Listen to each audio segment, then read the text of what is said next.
soldier. Dead. It's not the end.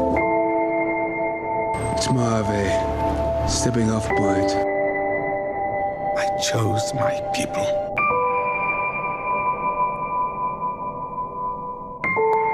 I chose Wakanda, our future.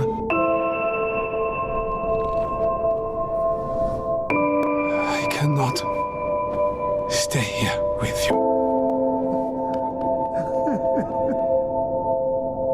Sometimes you need to feel the pain and sting of defeat to activate the real passion and purpose that God predestined inside of you. In my first New York audition for a professional play, I landed the lead role. Once I got the first script, and with soap operas, you very often get the script the night before and you shoot the whole episode in one day with little to no time to prepare. Once I saw the role I was playing, I found myself conflicted. The role wasn't necessarily stereotypical. A young man in his formative years with a violent streak pulled into the allure of gang involvement. That's somebody's real story. Never judge the characters you play. That's what we were always taught. That's the first rule of acting. And any role play, honestly, can be empowering.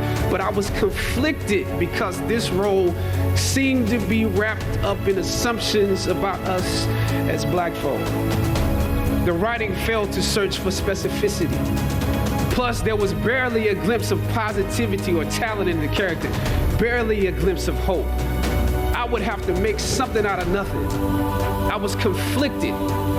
It was just my luck that after filming the first 2 episodes, execs of the show called me into their offices and told me how happy they were with my performance. They wanted me to be around for a long time. They said, if there was anything that I needed, just let them know. That was my opening. I decided to ask them some simple questions about the background of my character, questions that I felt were pertinent to the plot. Question number 1, where's my father? The exec answered, well, he left when you were younger. Of course.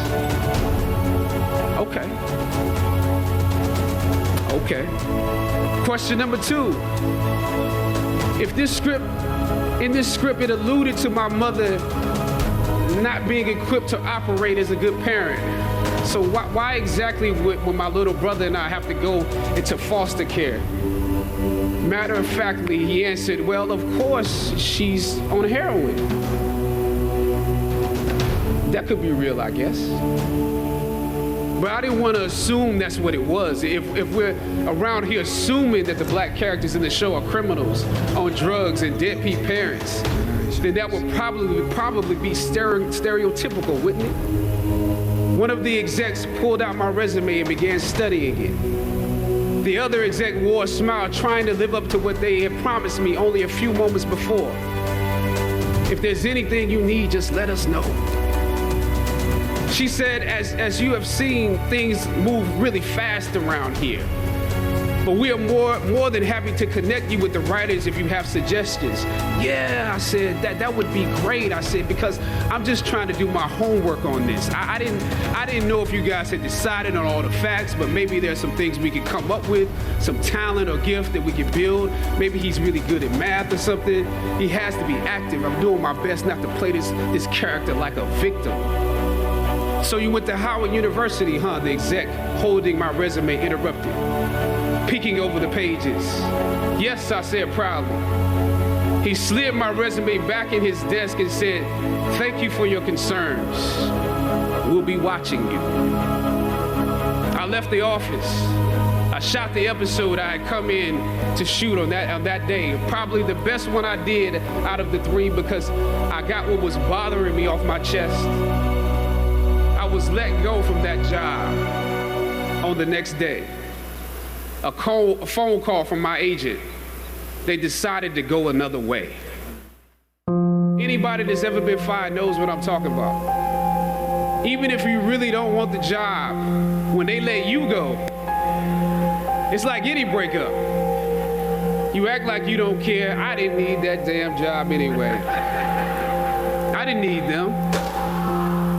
But when you have those moments alone, you start to wonder if there was a better way to handle it, and if you could have handled it better, maybe you could help your family. And then before you know it, you're broke, and you find yourself scraping together change just so you can ride the subway, so that you can get the next job. And maybe if you could book something else, that would eclipse the feeling of doubt that's building. But it seems like you can't pay them to hire you now.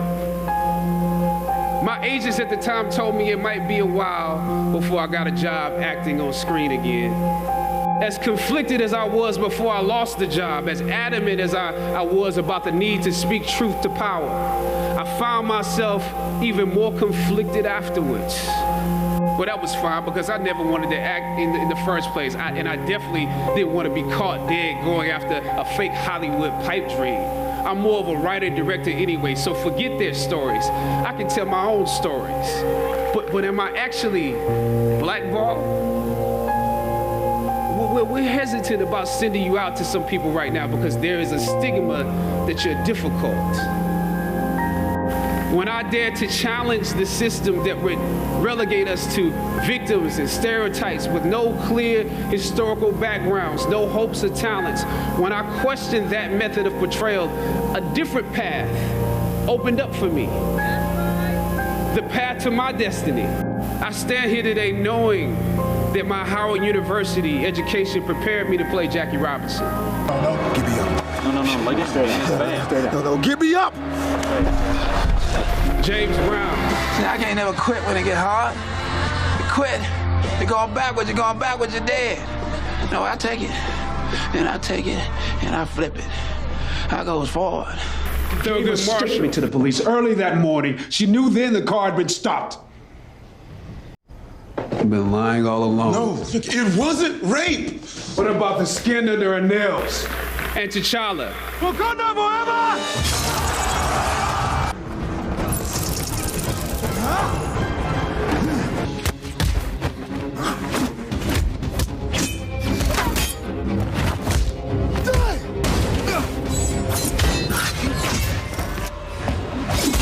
Evacuate the city.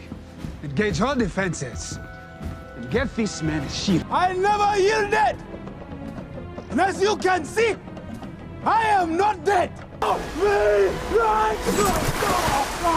Is this your game? Huh? He's Black Panther. Who's supposed to lead you into the future? Him? He's supposed to protect you. Is this your game?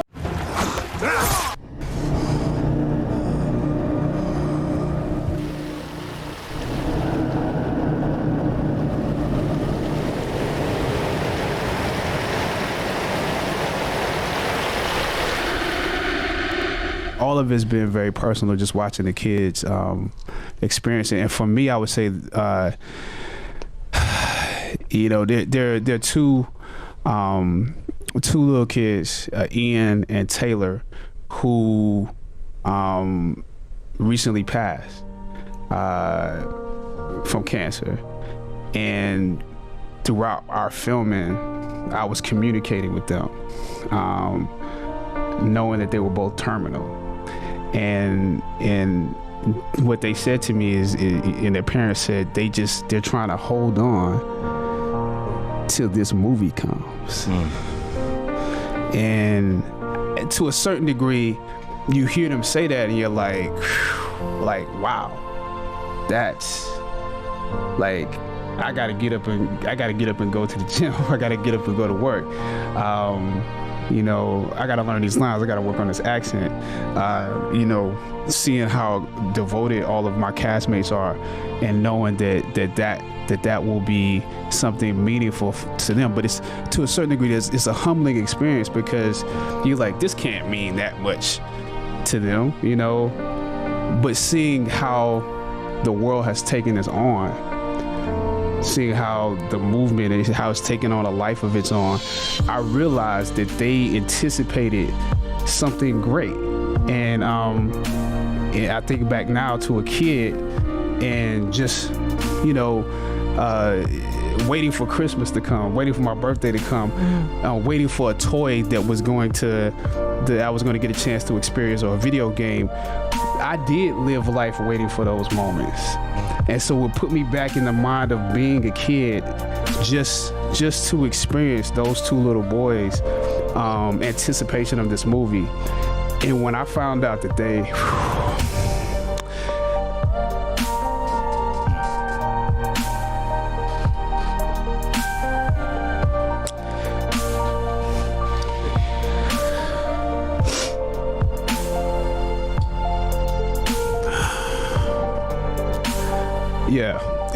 it means a lot.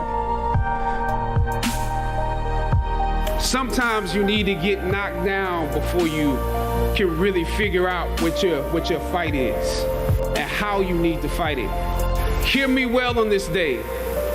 When you have reached the hilltop and you are deciding on next jobs, next steps, careers, further education, you would rather find purpose than a job or a career. Purpose crosses disciplines. Purpose is an essential element of you. It is the reason you are on the planet at this particular time in history. Your very existence is wrapped up in the things you are here to fulfill. Whatever you choose for a career path, remember the struggles along the way are only meant to shape you for your purpose. And I want to say something to that. You know, sometimes your grades don't give a real indication of what your greatness might be. So it really is okay. Right now, I urge you, in your breath, in your eyes, in your consciousness, invest in the importance of this moment and cherish it. I know some of you might have partied last night. You should celebrate, but this moment is also part of that celebration. So savor the taste of your triumphs today.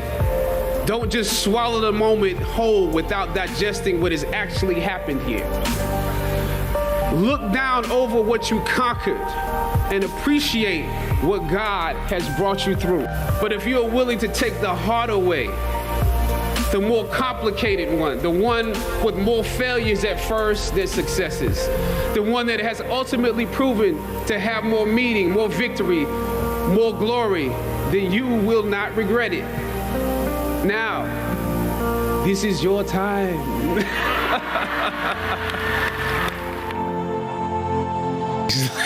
Okay. What's the best piece of advice you ever got? Learn when to say no. Learn when to say no.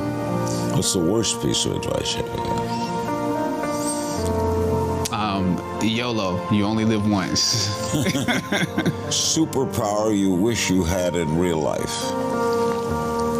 I wish I could freeze time. Freeze time? Freeze time. Stop. Stop time and then move around and do stuff and then come back and